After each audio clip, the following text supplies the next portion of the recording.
Now, I have 10 minutes. I wasn't sure I was going to get to this stage, but I can't help but say something about this whole coronavirus thing, if you want me to.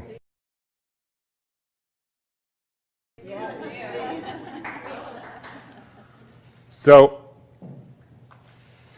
again, when you know Steiner, you have the answers to the test, but you have to then figure out the details. In 1918, after the biggest pandemic, the Spanish flu pandemic of 1918, Steiner was asked, what was this all about? And he said, well, viruses are simply excretions of a toxic cell. Viruses are pieces of DNA or RNA with a few other proteins. They bud out from the cell. They happen when the cell is poisoned. They are not the cause of anything. And the first way I would encourage you to think about this is if you are a famous dolphin doctor, right? And you have been studying dolphins in the Arctic Circle for hundreds of years, or at least a long time, and the dolphins were fine. And then they call you up, Fred, all the dolphins, or a lot of the dolphins are dying in the Arctic Circle, can you come and investigate, right? And you have one question to ask. So, show of hands, how many of you would say, I want to investigate a dolphin to see the genetic makeup of that dolphin? Nobody, because that's stupid. How many of you would say, I want to see if this dolphin and that dolphin has a virus because it might be contagious and that's why all these dolphins are getting sick? That fellow. How many of you would say, excuse my French here, somebody put some shit in the water here? Like Exxon Valdez? Anybody? Everybody. Because that's what happened. And the cells get poisoned. They try to purify themselves by excreting debris, which we call viruses.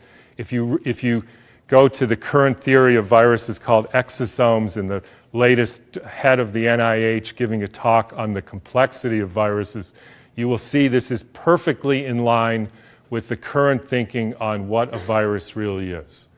I had a dramatic example of this when I was growing up. Right outside our house, there was a wetlands, and they're full of frogs, and the frogs kept me up at night, so I taped the windows, and in the spring they made a big racket. And then over time, the frogs were all gone. How many thinks the frogs had a genetic disease? How many thinks the frogs had a virus? How many think somebody put DDT into the water? That's what happened. Diseases are poisoning. It's one of the reasons why vaccines, so let me skip that for a minute. So what happened in 1918? There was a huge, in every pandemic in the last 150 years, there was a quantum leap in the electrification of the Earth. In 1918, late fall of 1917, there was the introduction of radio waves around the world.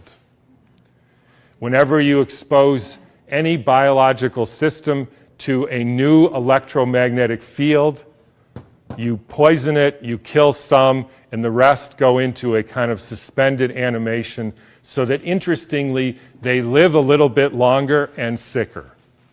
And then starts in World War II with the next pandemic with the introduction of radar equipment all over the Earth, blanketing the entire Earth in radar fields. First time humans have ever been exposed to that. In 1968, there was the Hong Kong flu, and it was the first time the Earth has a protective layer in the Van Allen belt, which essentially integrates the cosmic fields from the sun and the Earth, from the moon and Jupiter, etc., integrates that and essentially distributes that to the living beings of the Earth. And we put satellites emitting radioactive frequencies in the Van Allen belt. Within 6 months, we had a new viral pandemic. Why viral? Because the people are poisoned, they excrete toxins, they look like viruses. People think it's a flu epidemic. In the 1918 epidemic, the Boston Health Department decided to investigate the contagiousness of this. So they, believe it or not, took hundreds of people with the flu and they sucked the snot out of their nose and injected it into the healthy people who didn't have the flu, and not one time could they make the next person sick. They did this over and over again, and they were not able to demonstrate contagion. They even did it with horses who apparently got the Spanish flu, and they put bags over their head, and the horses sneezed in the bag, and they put the bag over the next horse, and not one horse got sick. You can read about this in a book called The Invisible Rainbow by Arthur Furstenberg, who chronicles all the steps in the electrification of the Earth and how within 6 months there was a new flu pandemic all over the world. And when you hear the normal explanations, how did it go from Kansas to South Africa in 2 weeks? So the entire world got the symptoms at the same time, in spite of the fact that the mode of transportation was horseback and boats, and there's no explanation for it. They just say, we don't know how that happened. But when you think about it, with these radio waves and other frequencies that some of you have in your pocket and on your wrist, you can send a signal to Japan and it arrives instantaneously. So any of you who don't believe there is an electromagnetic field that communicates globally within seconds just is not paying attention to this. And I will only finish by pointing out that there has been a dramatic and quantum leap in the last 6 months with the electrification of the Earth. And I'm sure a lot of you know what that is. It's called 5G, where they now have 20,000 radiation-emitting satellites, just like the radiation-emitting thing in your pocket and on your wrist and that you use all the time. That is not compatible with health. I'm sorry to say it, it's not compatible with health. That is a water destructuring device. And for any of you who say, yeah, well, we're not electrical beings, we're just physical matter, then don't bother doing an EKG or an EEG or a nerve conduction test, because we are electrical beings and the chemicals are only the byproduct of those electrical impulses. And I'll finish with, anybody want to make one guess as to where the first completely blanketed 5G city in the world was? Exactly. So when you start thinking about this, we are in an existential crisis here, folks, the likes of which humankind has never seen. And I don't want to go all Old Testament prophet on you, but this is something that is unprecedented. The putting of 100,000 satellites in the very blanket of the Earth. And by the way, as I was going to say earlier, this actually has something to do with the vaccine question, and this got brought home to me because about a year ago or so, I had a patient who came in who was totally fine, a surfer and all, and then he works as an electrician putting in Wi-Fi systems for very wealthy people. Electricians have a very high mortality rate, but he was fine.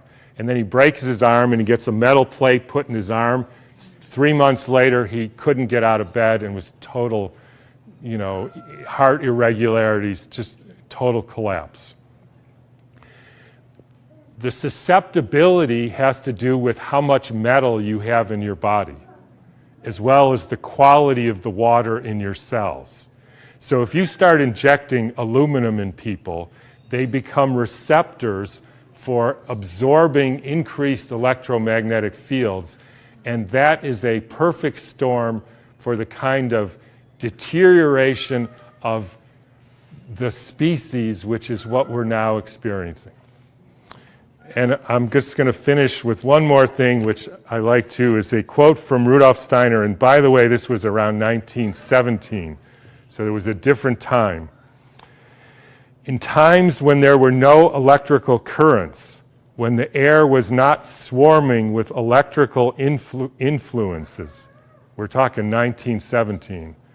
It was easier to be human. For this